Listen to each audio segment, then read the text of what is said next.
Caros fiéis, vamos então considerar nesta meditação não só a parábola que é apresentada por nosso Senhor, mas de maneira bem especial a explicação que ele dá aos apóstolos sobre ela.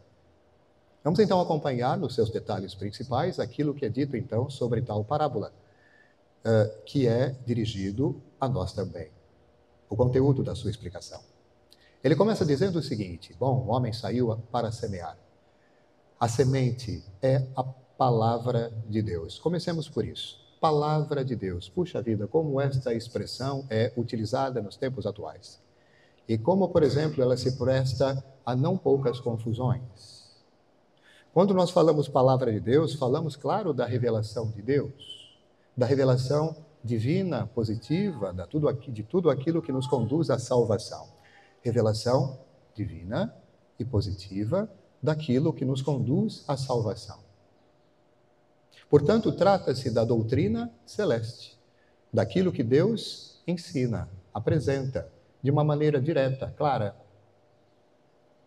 consignando isso aos nossos antepassados, lá na época da antiga aliança, não é mesmo? Aos profetas. Revelação que encontra a sua plenitude em nosso Senhor Jesus Cristo. Em nosso Senhor Jesus Cristo, sim, esta revelação atinge a sua plenitude. Mas algo ainda a dizer. Quando falamos revelação de Deus, palavra de Deus, muitas pessoas pensam, poxa, já sei do que se trata, é a Bíblia. É claro que a Bíblia, ela está associada a isso. A Bíblia, ela contém, sim, a palavra de Deus escrita. Mas é bem verdade que ela é uma das fontes da revelação. Há 3 fontes da revelação. 2 remotas e uma próxima. As 2 fontes primeiras ou remotas são, de fato, as Sagradas Escrituras, a Bíblia, mas também, ao lado delas, com igual peso, igual valor, a tradição oral apostólica. Há muitas verdades certamente reveladas e consignadas aos apóstolos e a nós, e que eles transmitiram por via oral, sem colocarem isso naquilo que nós chamamos de Novo Testamento, e são verdades certíssimas, verdades reveladas, às quais devemos aderir, da mesma maneira que devemos aderir às verdades ali expressas nas Sagradas Escrituras. Portanto, temos 2 fontes básicas, primeiras, chamadas de remotas, de acesso à revelação, às Sagradas Escrituras e à tradição oral apostólica. Perdoe-me por insistir, mas a coisa é tão importante, e eu sei que a maioria aqui conhece isso muito bem, então para todos os que conhecem bem o assunto, eu digo a coisa em guisa de meditação, lembrando algo importante para poder seguir na nossa meditação. Monsenhor Maurício, o senhor falou de 3 fontes, 2 remotas, cadê a terceira, que é chamada de fonte próxima? É o magistério da igreja. Nós temos acesso seguro a essas 2 fontes, temos acesso à interpretação precisa, inerrante, sem falhas, dessas fontes através do magistério da igreja, que foi instituído por nosso Senhor, que conta com o carisma apostólico, e no caso do Papa Apostólico Petrino, que contam com o carisma de infalibilidade para que essa verdade toda inteira, o depósito da fé, seja transmitido a todas as gerações sem falha. Isso é a palavra de Deus. O depósito da fé em toda a sua integridade e totalidade. O conjunto de todas as verdades reveladas, certamente por Deus, às quais temos acesso pelas Escrituras Sagradas e pela tradição oral dos apóstolos, por meio do magistério, todas as verdades certamente reveladas por Deus e propostas a crer como tais pela igreja. Estamos falando aqui, sim, da palavra de Deus e, claro, de todas as outras verdades associadas necessariamente a estas verdades reveladas. Ora, tudo isso faz a doutrina santa de Deus, dos apóstolos e da igreja. Por que doutrina santa dos apóstolos? Porque eles receberam a missão grave, nobre, de transmitir tal depósito a todos. E é claro que a ação dos apóstolos ficou limitada, a ação concreta, efetiva dos apóstolos, ficou limitada às almas de seus contemporâneos.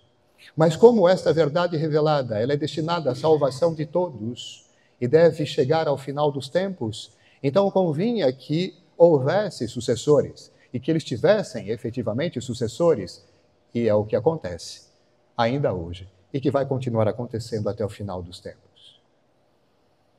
A mesma missão que foi confiada aos apóstolos é confiada aos seus legítimos sucessores, isso até o final dos tempos. E tudo aquilo que eles recebem para realizar a sua missão a contento, todo o poder e autoridade conferidos a eles também é conferido o conjunto aos seus sucessores. Isso só com relação à expressão palavra de Deus. Só lembrando algo como consequência e conclusão daquilo que eu acabei de dizer. Quando, por exemplo, eu ouço ainda hoje, em contexto católico, uma pessoa dizer assim, a palavra de Deus é a Bíblia, ponto. A Bíblia somente, ponto. Não. Nós utilizamos uma expressão técnica para qualificar esta afirmação. Esta afirmação é uma verdadeira e própria heresia. É a heresia da Escritura somente. Não tem nada de católico nisso. O ensinamento da Igreja, desde sempre, corresponde àquilo que foi dito com relação às Escrituras, à tradição apostólica e à autoridade dos concílios, dos papas, do magistério. Também. Muito bem, então estamos falando aqui com relação à palavra de Deus, da doutrina celeste, a doutrina de Cristo, já que ele apresenta a revelação em toda a sua plenitude, de maneira inerrante, total. E, diz o apóstolo São Paulo, não devemos esperar nenhum acréscimo a essa revelação divina pública, nada mais. Ela se encerrou com o último apóstolo. Tudo foi entregue até o último apóstolo. Portanto, expressões religiosas ou pretensamente religiosas que dizem, por exemplo, trazer algo de diferente, de acréscimo, traduzindo o pensamento do apóstolo São Paulo, deveria ser anatematizado. Anátema, seja anátema, mesmo que um anjo do céu diga algo diferente, anátema. Ou seja, tem nada a ver, condenado, é algo que não pertence à revelação de Deus. Bom, mas eu acho que isso é suficiente para a gente então considerar essa expressão que, no caso da parábola, é a semente que é semeada em nossos corações todos. Esta semente da palavra de Deus, esta doutrina divina, esta doutrina celeste, a doutrina de Cristo, que é, portanto, doutrina dos apóstolos, que é doutrina da igreja, ora, isso é semeada, esta doutrina, na terra e nos nossos corações.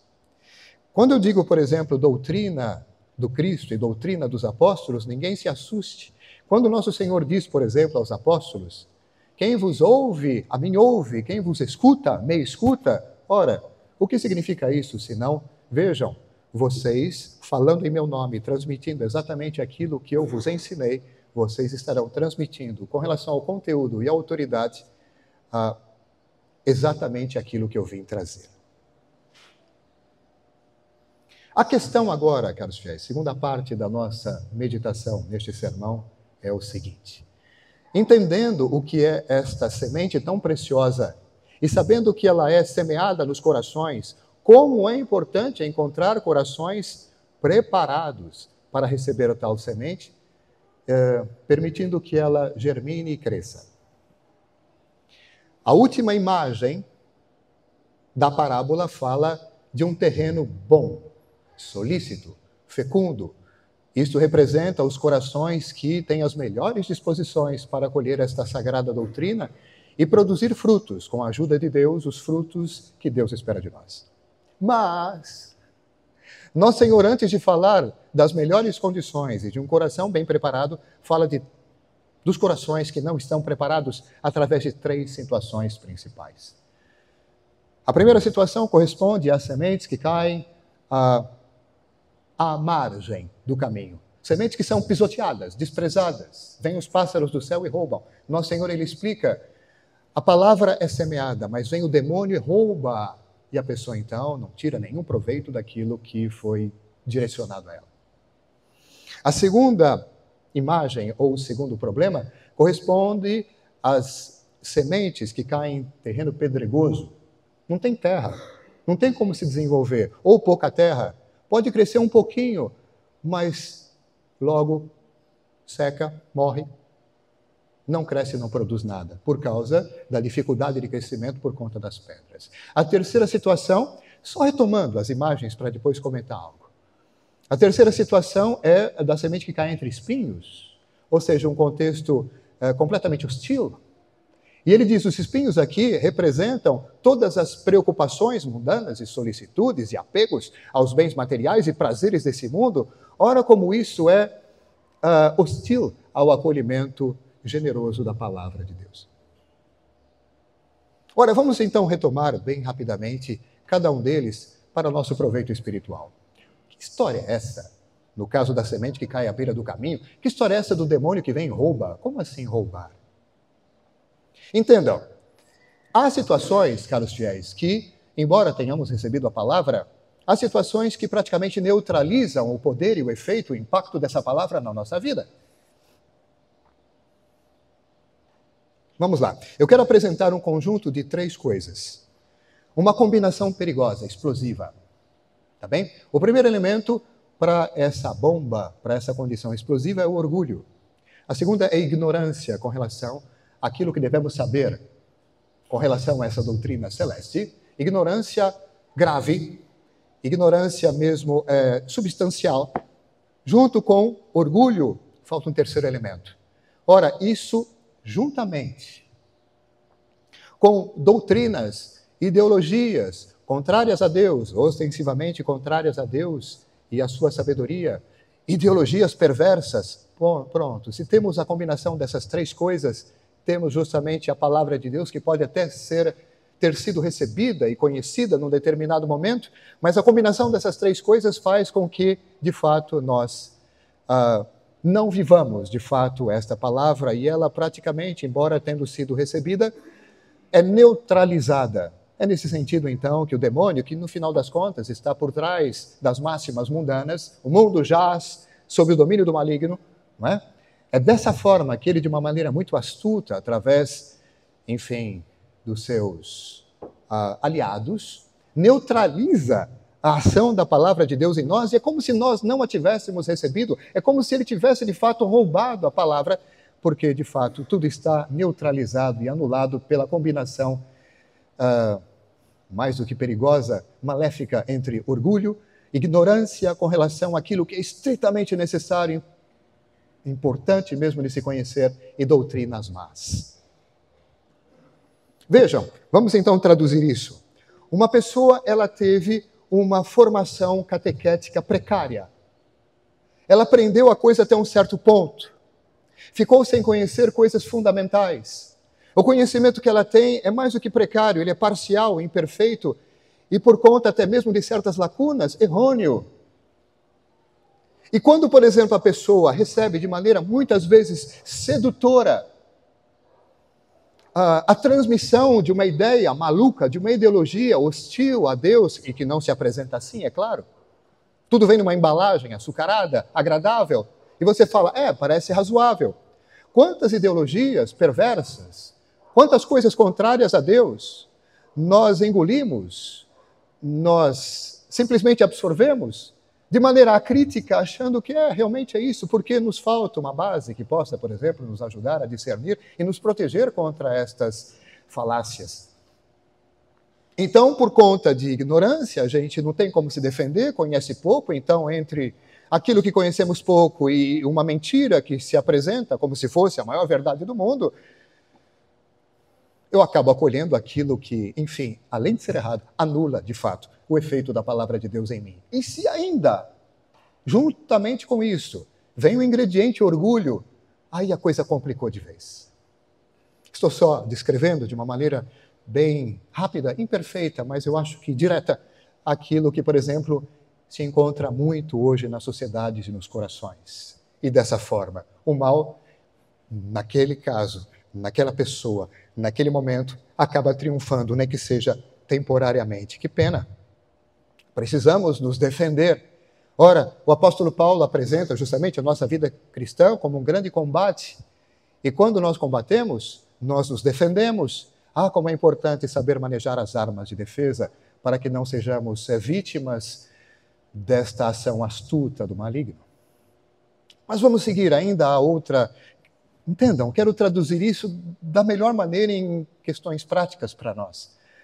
Aquela questão, por exemplo, da semente que cai em terreno pedregoso, não tem como criar raiz. Se não tem como criar raiz, não tem profundidade, é na superficialidade que se vive. Conhece aquela história, por exemplo, de pessoas que recebem a mensagem, um certo conhecimento, com muita alegria no início, mas vivem só a superficialidade da coisa?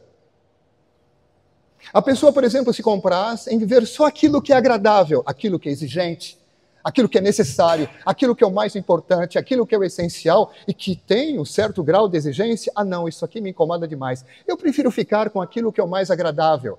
Entende? Uma festa de padroeiro aqui, outra ali, umas coisas mais alegrezinhas. Não me venha pedir, por exemplo, para cumprir tais e tais mandamentos. Essa é a parte chata e essa não me interessa. Eu vivo na superficialidade, escolhendo somente aquilo que me agrada e fugindo daquilo que, por exemplo, se apresenta a nós como alimento sólido e remédio necessário, que deve ser vivido como obrigação. Quanto aos mandamentos, quanto a deveres de Estado, fugimos disso. Ora, não tem como viver em profundidade a sua vida de fé assim. Entende? Já ouvi pessoas falando, e a pessoa que de repente me ouvir vai reconhecer. Eu não entendo, naquela igreja, naquela paróquia, e veja, ele não está falando daquela, mas aquilo representa vários outros contextos que vivem coisas similares.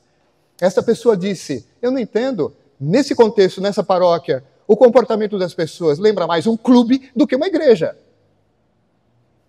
Entende? É uma coisa muito assim, na superfície, é uma coisa muito, muito carnal, muito terrena. Cadê profundidade espiritual na coisa? Essa pessoa, com essa afirmação, nos interpela muito com relação à coerência da nossa vida de fé. Há uma vivência mesmo profunda daquilo que nós devemos viver, saindo da superficialidade. Sabe aquela coisa puramente cultural, sem profundidade. Ora, é uma outra maneira, é uma maneira de expressar também, de uma forma adaptada, segundo as imperfeições das minhas expressões, essa segunda condição da semente que cai em terreno pedregoso. Sejamos atentos a isso, caros fiéis. O último e mais claro de entender talvez. A palavra de Deus é recebida, mas as preocupações com as coisas desse mundo acabam sendo tão exageradas. E o apego aos bens materiais e aos prazeres dos sentidos são tão intensos e desordenados que isso acaba superando o impacto da palavra de Deus na nossa vida. Aquilo, os espinhos, acabam sendo a prioridade na nossa vida. Quando essas coisas são prioridade, já era o efeito da palavra de Deus em nós. Entendem?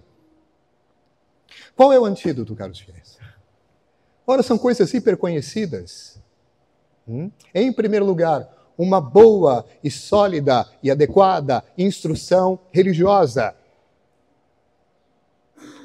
Como uma boa formação católica se faz necessária sempre. Vou ser bem sincero com vocês. Já conheci contextos eclesiais os mais variados, em países bem diferentes. E a necessidade é mundial, é universal. Conheci cidades, estados diferentes do nosso querido Brasil, paróquias e dioceses, como essa necessidade é grave. Temos a impressão, muitas vezes, de conhecermos bastante. Cuidado com essa ilusão de achar que, não, já é suficiente. O grau de ignorância com relação às coisas de Deus, ele é muito alto. E a gente tem a impressão do contrário. Basta falar de Deus, está tudo certo. Não é bem assim. Instrução religiosa, depois, claro, oração. Ninguém tem condições de triunfar sobre esses pássaros malignos, os demônios e os espinhos, as concupiscências e tudo aquilo que se levanta como inimigo da nossa salvação sem a força que vem do alto através da oração. É muito importante a instrução religiosa, mas é importante, juntamente com ela, ao lado dela, essa força, as graças atuais de luz para a inteligência, que nos ajudam justamente a enxergar em profundidade e a ter verdadeira convicção com relação àquilo que nós recebemos. E não basta simplesmente termos convicção pela luz celeste que vem elevar a nossa inteligência, é necessário também ter a vontade elevada para poder viver em conformidade com aquilo que nós vemos. Porque não adianta nada nós vermos a coisa e dizer, mas eu não tenho força para, não tenho disposição para. Falta algo de muito importante, Senhor, dai-nos, e especialmente, por intercessão de Nossa Senhora, a graça de enxergarmos claramente as coisas como devem ser vistas, à vossa luz, e a força para viver com serenidade, alegria e convicção e profundidade aquilo que devemos viver para a nossa salvação e santificação, e nossa felicidade em Deus aqui, no tempo da nossa peregrinação sobre a terra e, sobretudo, numa eternidade feliz. Eu gostaria de encerrar com uma tríade que eu apresentei também nessa manhã e que guarda uma relação muito estreita com isso que nosso Senhor acaba de apresentar. Eu disse esta manhã, e vou dizer aqui também o seguinte: a coisa acontece na nossa vida espiritual conhece, entendam a expressão, ela é pobre, mas enfim, ela conhece o seu êxito quando três coisas acontecem. A primeira delas é quando a inteligência se deixa iluminar pela luz de Deus, pela santa doutrina de Deus. Há como a humildade é importante nessa história, não é? Eu falei da importância da instrução religiosa, da oração, claro, tem as virtudes, a humildade, tem a mortificação, do qual falei recentemente. Como é importante permitir que a inteligência seja iluminada por Deus, pela sua santa doutrina, pela luz que vem do alto, faz toda a diferença. Quando nós nos fechamos, ao contrário, a essa luz, ora, vivemos nas trevas e nos comportamos mergulhados nelas, nos iludindo e nos enganando, e achando que estamos na luz. Segunda coisa importante, quando a inteligência é iluminada por Deus, ela tem condições de orientar bem a vontade na direção de Deus.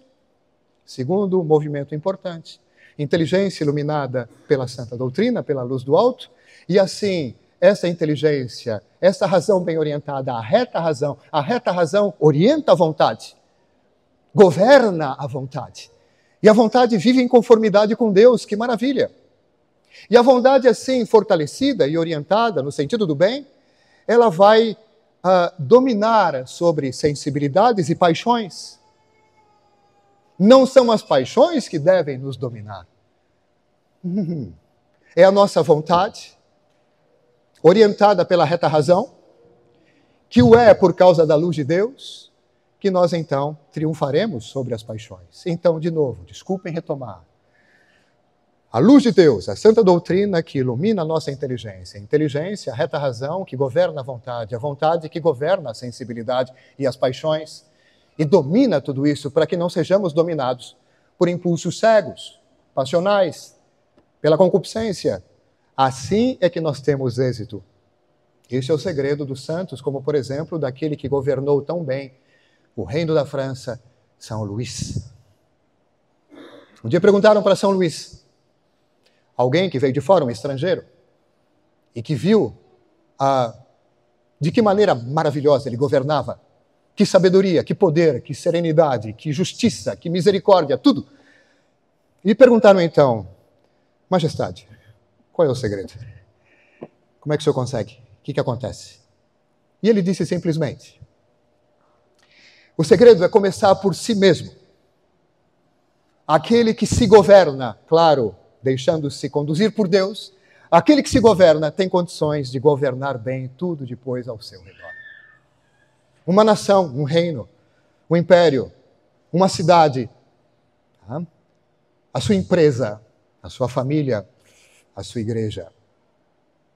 Então, o que eu peço para Deus, através da intercessão de Nossa Senhora, é a graça de nos governar e de driblar todos esses obstáculos representados por essas situações adversas das sementes que caem aqui e ali. De fato, pela intercessão de Nossa Senhora, que a luz de Deus triunfe em nossas vidas. Que a nossa razão seja de fato reta, deixando-se conduzir inteiramente pela doutrina celeste. E que a reta razão governe a vontade, que a vontade domine sobre a parte inferior da alma. E assim seremos felizes, governando-nos bem, com a ajuda de Deus e sempre submetidos a Deus. Na verdade, Ele que governa, no final das contas, quando isso acontece, com a nossa cooperação. Teremos condições, caros fiéis, de fazer um bem enorme em torno a nós. Governando tudo aquilo, porque sim, temos uma cota de responsabilidade, cada um segundo o seu estado de vida, cada um segundo o seu ministério e vocação. Aí sim, faremos a diferença para o bem e seremos de fato luz do mundo, sal da terra. Que Nossa Senhora do Rosário nos obtenha essa graça. Amém. Louvado seja nosso Senhor Jesus Cristo. Em nome do Pai, do Filho e do Espírito Santo.